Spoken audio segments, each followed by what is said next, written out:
नमस्कार मित्रांनो, आजच्या व्हिडिओमध्ये आपण जिल्हा न्यायालय, उत्पादन शुल्क, पोलीस भरती, तलाठी भरती, जिल्हा परिषद भरती इत्यादी शासकीय परीक्षेत विचारण्यात येतील असे अतिसंभाव्य प्रश्न अभ्यासणार आहोत।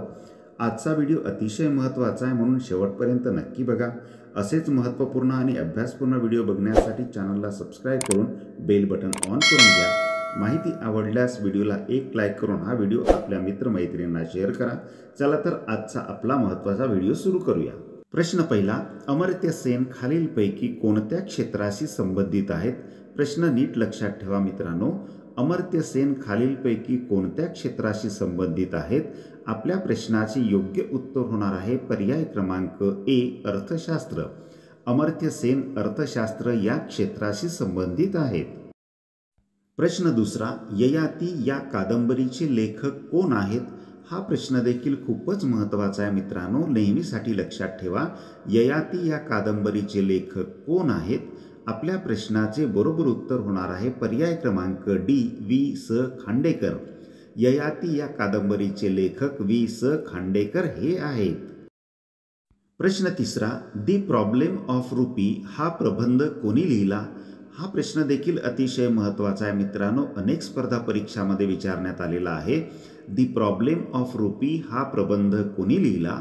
आपल्या या प्रश्नाचे अचूक उत्तर होणार आहे पर्याय क्रमांक B, doctor Babasaheb Ambedkar. The problem of rupee हा प्रबंध डॉक्टर बाबासाहेब आंबेडकर यांनी लिहिला। प्रश्न चौथा, 96वे अखिल भारतीय मराठी साहित्य संमेलन कोणत्या शहरात पार पडले? प्रश्न लक्षात घ्या मित्रांनो, 96वे अखिल भारतीय मराठी साहित्य संमेलन कोणत्या शहरात पार पडले? या प्रश्नाचे योग्य उत्तर होणार आहे पर्याय क्रमांक सी, वर्धा। 96वे अखिल भारतीय मराठी साहित्य संमेलन वर्धा शहरात पार पडले। प्रश्न पाचवा, महाराष्ट्र राज्याचा राज्य पक्षी कोणता आहे? प्रश्न लक्षात घ्या मित्रांनो, महाराष्ट्र राज्याचा राज्य पक्षी कोणता आहे? आपल्या या प्रश्नाचे योग्य उत्तर आहे पर्याय क्रमांक डी, हरियाल।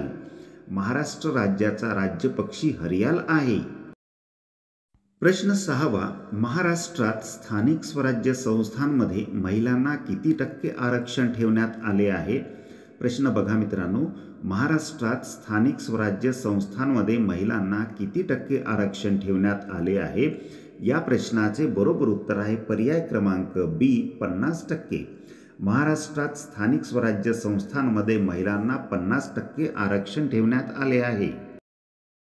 प्रश्न सातवा, ऑलिम्पिक सुवर्ण पदक विजेता नीरज चोप्रा कोणत्या खेळाशी संबंधित आहे?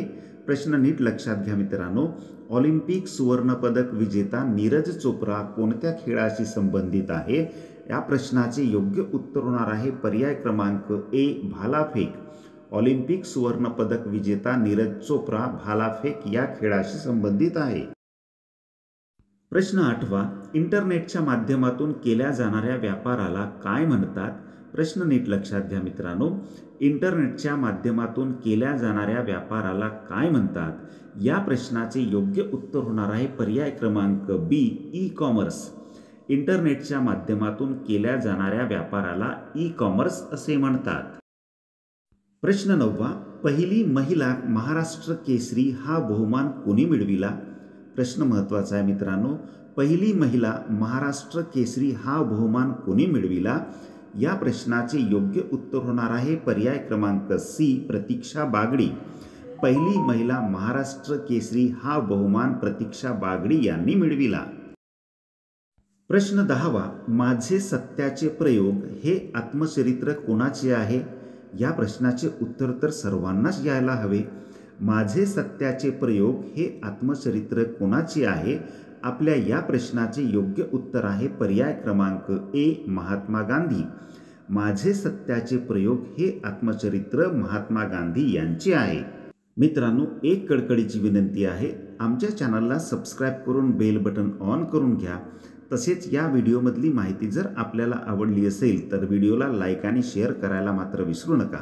चला तर पुढचा महत्त्वाचा प्रश्न बघूया। प्रश्न 11वा, भारतातील कोणत्या शहराला गुलाबी शहर म्हणून ओळखले जाते? फारच इंटरेस्टिंग क्वेश्चन आहे मित्रांनो। भारतातील कोणत्या शहराला गुलाबी शहर म्हणून ओळखले जाते? आपल्या या प्रश्नाचे योग्य उत्तर होणार आहे पर्याय क्रमांक सी जयपूर. भारतातील जयपूर शहराला गुलाबी शहर म्हणून ओळखले जाते. प्रश्न 12वा, महाराष्ट्र विधिमंडळाचे हिवाळी अधिवेशन कोणत्या शहरात होत असते? अतिशय सोपा परंतु तेवढाच महत्त्वाचा प्रश्न आहे मित्रांनो. महाराष्ट्र विधिमंडळाचे हिवाळी अधिवेशन कोणत्या शहरात होत असते? आपल्या प्रश्नाचे योग्य उत्तर होणार आहे पर्याय क्रमांक बी नागपूर. महाराष्ट्र विधिमंडळाचे हिवाळी अधिवेशन नागपूर या शहरात होत असते. प्रश्न 13वा, नोबेल पारितोषिक मिळविणारे पहिले भारतीय कोण आहेत? महत्त्वाचा प्रश्न आहे मित्रांनो. नोबेल पारितोषिक मिळविणारे पहिले भारतीय कोण आहेत? आपल्या प्रश्नाचे योग्य उत्तर होणार आहे पर्याय क्रमांक बी रवींद्रनाथ टागोर. नोबेल पारितोषिक मिळविणारे पहिले भारतीय रवींद्रनाथ टागोर हे आहेत. प्रश्न 14वा, RRR या चित्रपटाचे दिग्दर्शक कोण आहेत? अतिशय इंटरेस्टिंग क्वेश्चन आहे मित्रांनो. आपल्याला या प्रश्नाचे उत्तर तर माहीत असेलच. RRR या चित्रपटाचे दिग्दर्शक कोण आहेत? आपल्या प्रश्नाचे योग्य उत्तर होणार आहे पर्याय क्रमांक सी S.S. राजामौली. RRR या चित्रपटाचे दिग्दर्शक S.S. राजामौली हे आहेत. प्रश्न 15वा, महात्मा गांधी आंतरराष्ट्रीय हिंदी विद्यापीठ कुठे आहे? प्रश्न नीट लक्षात घ्या मित्रांनो. महात्मा गांधी आंतरराष्ट्रीय हिंदी विद्यापीठ कुठे आहे? आपल्या या प्रश्नाचे योग्य उत्तर होणार आहे पर्याय क्रमांक बी वर्धा. महात्मा गांधी आंतरराष्ट्रीय हिंदी विद्यापीठ वर्धा येथे आहे. प्रश्न 16वा, टेस्लाचे मुख्य कार्यकारी अधिकारी कोण आहेत? प्रश्न लक्षात घ्या मित्रांनो. टेस्लाचे मुख्य कार्यकारी अधिकारी कोण आहेत? आपल्या या प्रश्नाचे योग्य उत्तर होणार आहे पर्याय क्रमांक सी एलॉन मस्क. टेस्लाचे मुख्य कार्यकारी अधिकारी एलॉन मस्क आहेत. प्रश्न 17वा, लोकसभेच्या पहिल्या महिला सभापती कोण आहेत? प्रश्न महत्त्वाचा आहे मित्रांनो. लोकसभेच्या पहिल्या महिला सभापती कोण आहेत? आपल्या या प्रश्नाचे योग्य उत्तर होणार आहे पर्याय क्रमांक सी मीरा कुमार. लोकसभेच्या पहिल्या महिला सभापती मीरा कुमार आहेत. प्रश्न 18वा, विंडोज ही संगणक प्रणाली कोणत्या कंपनीने वितरित केलेली आहे? प्रश्न नीट लक्षात घ्या मित्रांनो. विंडोज ही संगणक प्रणाली कोणत्या कंपनीने वितरित केलेली आहे?